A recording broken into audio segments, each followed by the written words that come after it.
Halo teman-teman semua, selamat datang kembali di channel Hidup Pribadi saya.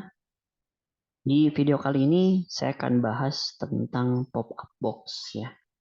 Pop-up box di JavaScript.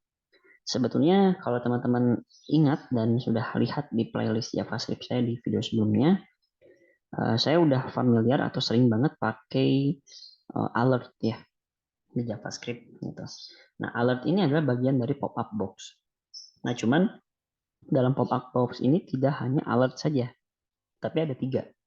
Ada alert, ada confirm, ada prompt ya. Saya akan coba di sini membuat satu file JavaScript baru. Kan saya tulis, saya simpan di support.js, saya tulis namanya adalah pop-up box ya, .js seperti ini. Oke, lalu akan saya panggil satu file HTML. Nah, ini saya ubah ya, saya mengimportnya adalah file pop-up box.js seperti ini. Oke, coba jalankan dulu di browser, belum ada aksi apapun karena JavaScript-nya saya belum masukkan fungsi-fungsi apapun, masih kosong ya. Nah, kita pernah pakai alert ya namanya di sini. Oke, sebentar ada loading. Oke, kita pernah pakai alert ya seperti ini. Misalkan saya kasih teks pesan hello gitu. Oke. Maka kalau misalkan kita jalankan di browser, itu akan muncul alert seperti ini. Dia akan menunjukkan teksnya sesuai dengan pesan apa yang akan kita sampaikan. Dan di sini adalah ada satu tombol, namanya OK. Nah, tombol itu kalau misalkan diklik hanya untuk menghilangkan dari pop-up alert tersebut. Nah, yang kedua itu ada namanya confirm. Ya, confirm. Nah, kalau confirm ini biasanya kalau teman-teman familiar dengan mengakses website gitu ya, terus ada satu fungsi misalkan untuk tombol menghapus data. Yang namanya menghapus data kan berarti datanya terhapus dan itu sifatnya krusial. Nah, maka kalau misalkan kita mengklik tombol hapus data, idealnya itu tidak langsung menghapus datanya, tapi munculkan dulu pop-up pesan konfirmasi. Apakah Anda yakin untuk menghapus data ini? Kan seharusnya begitu ya. Karena kalau misalkan tidak menggunakan pesan konfirmasi, barangkali itu hanya tidak sengaja keklik saja gitu ya. Tiba-tiba datanya hilang. Nah, maka ada di JavaScript bisa menggunakan confirm. Misalkan di sini konten pesannya saya masukin, apakah Anda yakin ingin menghapus data ini ya, seperti ini. Oke, tutup dengan titik koma. Nah, di sini kita coba di browser dijalankan. Nah, ini akan muncul seperti ini. Apakah Anda yakin ingin menghapus data ini sesuai dengan konten teks yang kita buat di editor kita? Tapi di sini perbedaannya dengan alert, dia ada tombol. Tombolnya dua. Ada OK, ada cancel. Nah, nanti implementasi lebih lanjutnya, kalau misalkan kita klik OK, dia langsung akan menjalankan fungsi yang memang kita inginkan. Dalam konteks menghapus data ini, kalau kita klik OK, berarti datanya akan terhapus. Ya, tapi kalau kita klik cancel, maka itu membatalkan perintah hapus data. Nah, itulah fungsinya pop-up box confirm. Terus ada yang selanjutnya, yang terakhir itu ada namanya prompt, teman-teman. Seperti ini penulisannya. Prompt ini dia lebih canggih menurut saya. Kita bisa memberikan suatu input dalam prompt tersebut. Nah, cuman input apapun yang dimasukkan ke dalam prompt, walaupun itu input kita adalah berupa angka, tapi nanti sama prompt ini akan dianggap sebagai sebuah string atau teks. Ya, saya akan coba. Misalkan saya akan coba dengan contoh yang sederhana. Misalkan masukkan nama Anda, ya seperti ini. Oke, lalu saya coba jalankan ya. Nah, ini kan ada muncul ya, masukkan nama Anda, misalkan nama saya.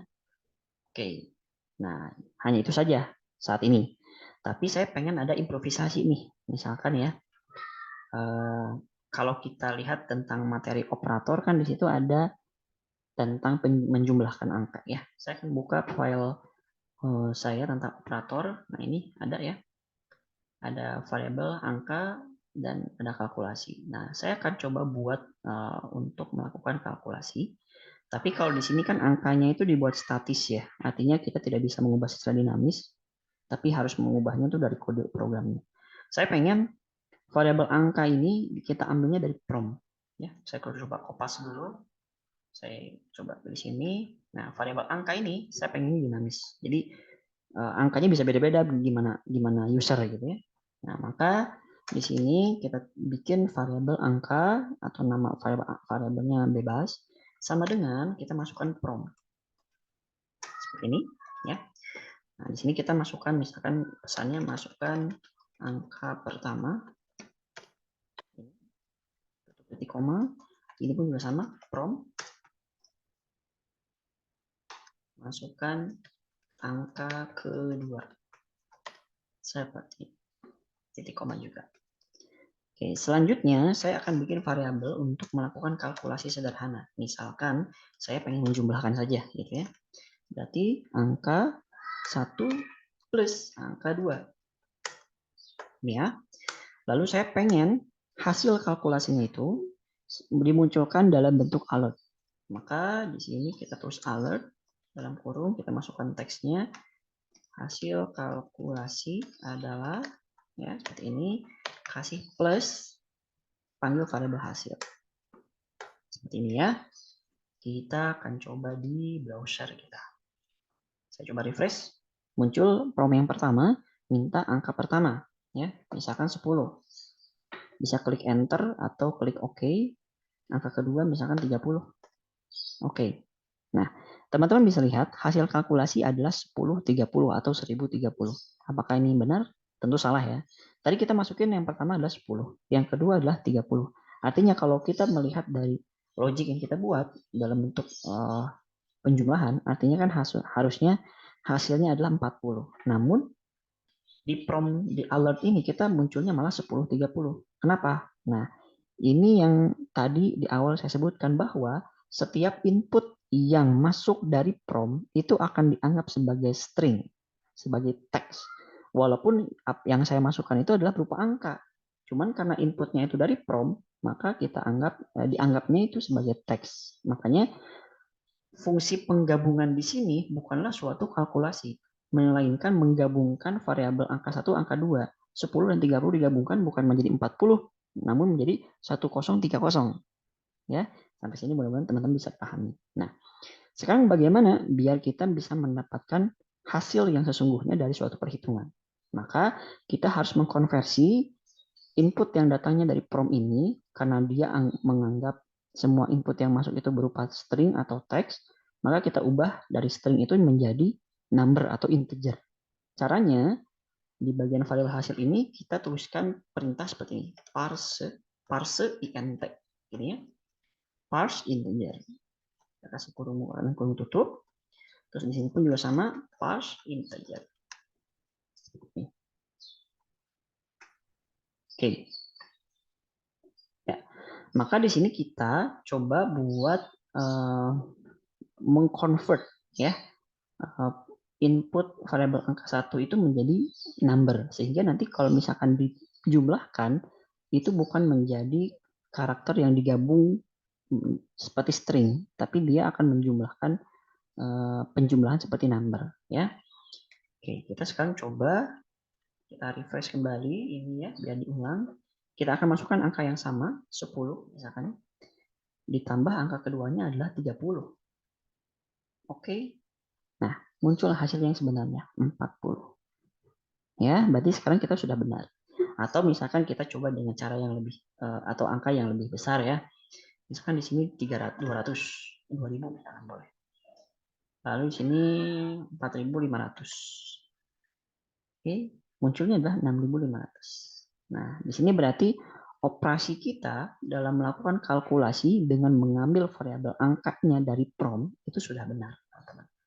Jadi buat teman-teman yang nanti mencoba buat bikin suatu logic sederhana di JavaScript dan melibatkan prompt, ingat bahwa setiap input yang masuk prompt itu akan dianggap sebagai sebuah string, walaupun teman-teman masukinnya berupa angka. Itu ya. Maka harus dilakukan konversi Seperti ini contohnya saya mengkonversi string menjadi angka agar bisa dilakukan kalkulasi. Oke, sampai sini mudah-mudahan teman-teman bisa dipahami. Silakan dicoba explore lebih dalam ya tentang terkait materi ini. Ya teman-teman bisa lebih memahami tentang JavaScript dan khususnya penggunaan pop-up box ini. Oke, terima kasih untuk video kali ini. Cukup sekian. Sampai berjumpa kembali di video dan materi berikutnya.